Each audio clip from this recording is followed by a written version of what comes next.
On a des amis, on a des partenaires, mais il faut commencer par compter sur soi-même. Parce qu'en définitive, quand certaines situations difficiles arrivent, tu ne vois que toi-même dans le miroir. Donc pour que les autres puissent venir t'aider, il faut que le premier pas là soit fait par soi-même. C'est ça l'AES, en se disant que le Mali, le Burkina, le Niger peuvent travailler ensemble, peuvent trouver des solutions. Pourtant, tout le monde s'est levé partout. Sur les télévisions internationales, vous avez entendu partout 3 pays pauvres qui se mettent ensemble, pays enclavés. Tous les négatifs ont été mis en avant. Mais c'est là le problème de confiance en soi devient important. Parce que quand tu commences à écouter ceci, tu ne vas pas bouger.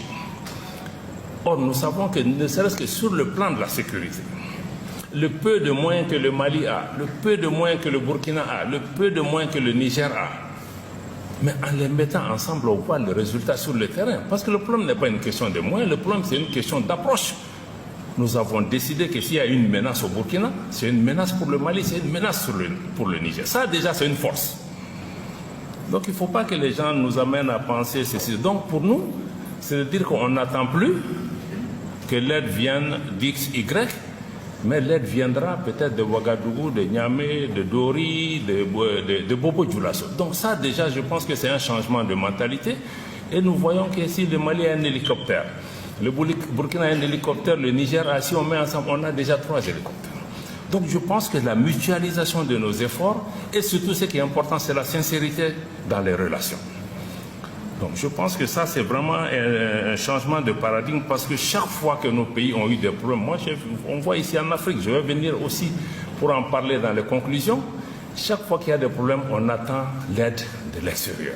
Or, une aide n'est jamais dénuée d'arrière-pensée.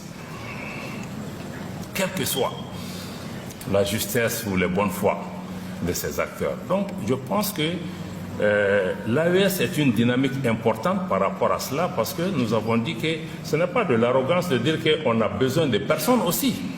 Ce n'est pas le cas.